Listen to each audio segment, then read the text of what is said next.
Welcome back to the Living in Sedona channel. I'm Cami, again with the sunglasses because guess what? I live in Arizona and the sun is always out, so I can't apologize for my sunglasses. Stick around, we're getting started in the town of Rimrock today.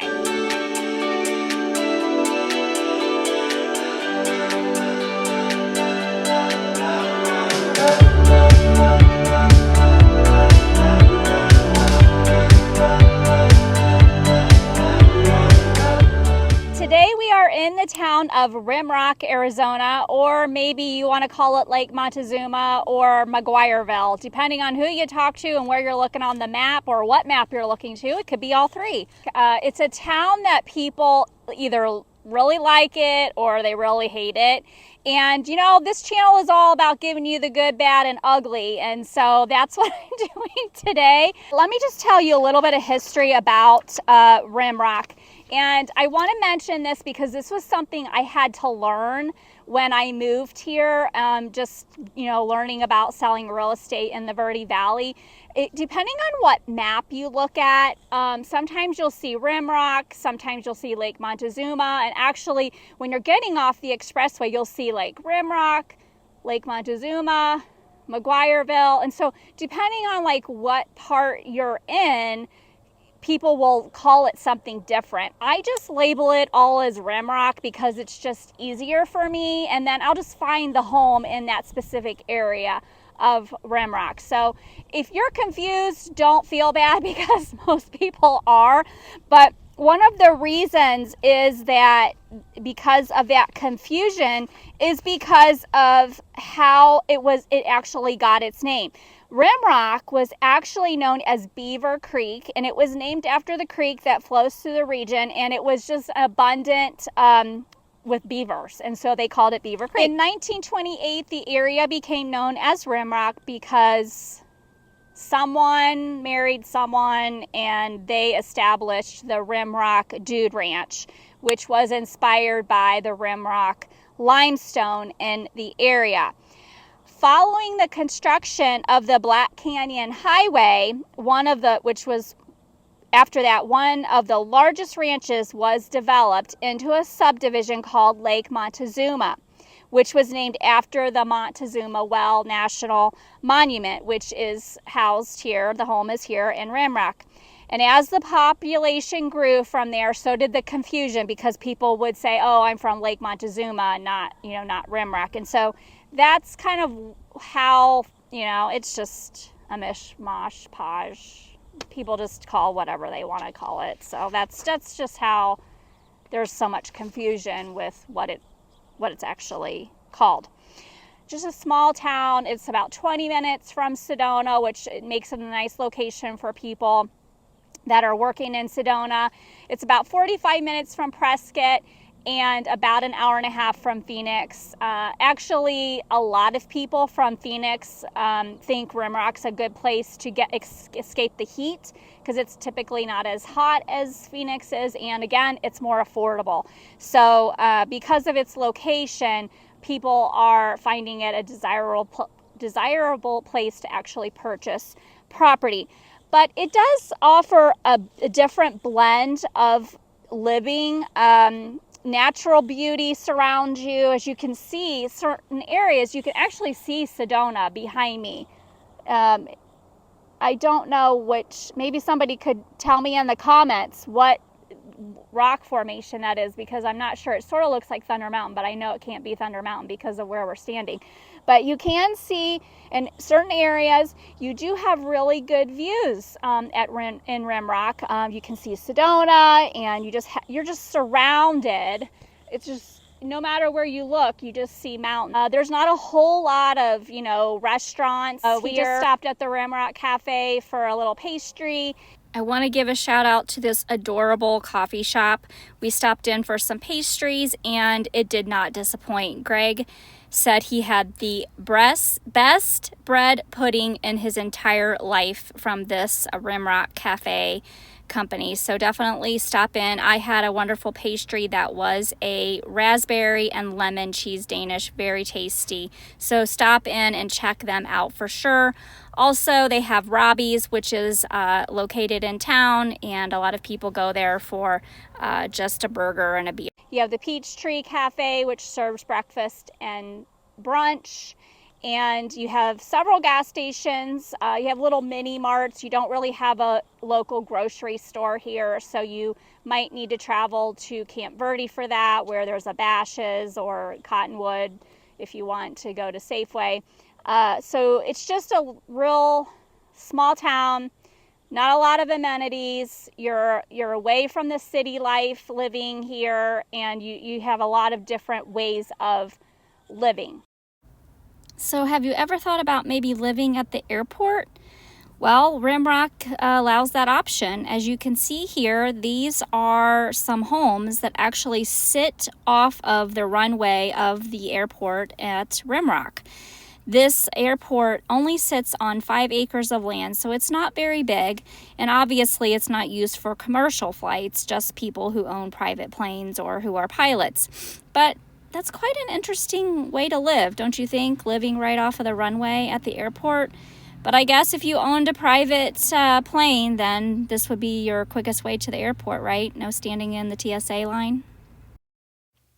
Most of Rimrock, you can see that the homes are just spaced out on larger lots, different varieties, whether they're single family homes, manufactured homes, mobile homes, a lot of different ways of living with livestock or just having chickens. There's just a very big variety. I wanted to mention that the cost of living here is about overall 18% higher than the national average, and most of that comes from the housing being 54% more than the national average. I wanted to also point out that when I put Rimrock into my favorite website, it didn't even come up, so I had to use Lake Montezuma for it to actually come up. Next, we're going to take a drive up to the Wickiup Mesa subdivision, and the reason why I wanted to take you up here is because, again, there's a variety of different ways to live up here. However, it's got really great views. From some areas you can see Sedona, but it just has really great mountain views, and you really are up sort of like up on a mesa. I did include a market snapshot for this subdivision for you so you can see what the homes are going for in this area. I actually have a lot listing in this subdivision.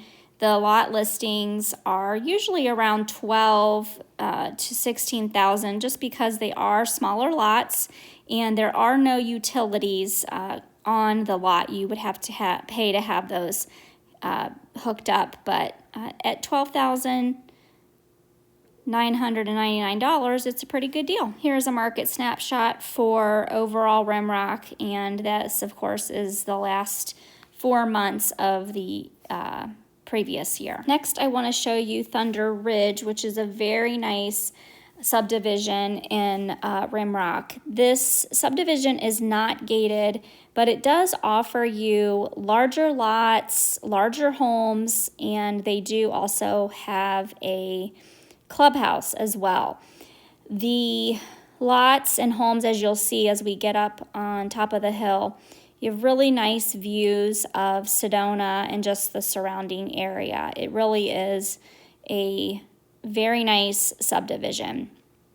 And when I was looking up what has sold in this subdivision for the last 6 months or even a year, I wanted to show you actually what the MLS told me, which was nothing.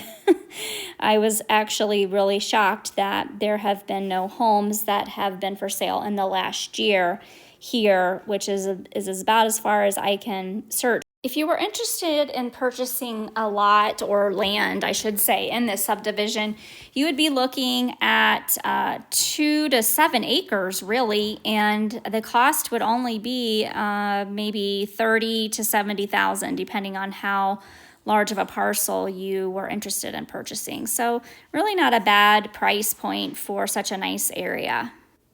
Next, we're going to take a look at the gated community of Beaver Creek Preserve. And as you can see, the snapshot I have here, it is showing that the average home prices is just under that $500,000 mark, which has actually been a drop over the last year or 18 months or so. When this division really started out, we were seeing home prices in the almost 600,000, even 700,000, depending on what size home you were getting. It does feature a gated community, as I said, and it has a clubhouse with a swimming pool and a walking path. These homes do have some nice views, and they also offer homes with RV parking. One thing that I do like about this subdivision is it seems very family oriented, and I like that not all of the homes look the same, so there is some opportunity for, uniqueness in the homes that you choose. I do like that they're not all the same. I really love that feature. And we didn't think that we should visit Rimrock without visiting the Montezuma Well. This well is a natural limestone sinkhole near the town of Lake Montezuma, Arizona, through which 1.5 million gallons of water emerge each day from an underground spring. This well has been used for irrigation of the land for many, many centuries. We've talked about the Sinawa people, and they lived here in the cliff dwellings that you see just beside the sinkhole. And if you come to visit this monument, you'll see cliff dwellings and ruins of where they dwelt. Just wanted to give you a look at the walking trail because it's pretty easy. It's paved, and that way, people that have difficulty, actually doing hiking trails, this would be an easy path for you to do because it's paved, and you don't have to, scale mountains, scale cliffs.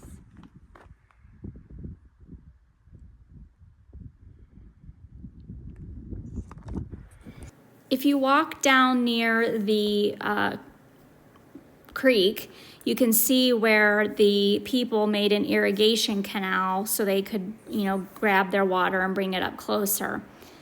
Greg wanted to show this tree because he just thought it was amazingly huge and beautiful, so there's the tree he admired.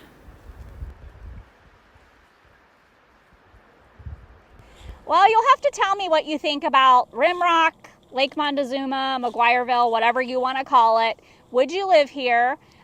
Do you think it's just a place to visit or maybe drive through? And make sure you like, subscribe, and share. And as always, make it a great day at Living in Sedona. I will see you next week.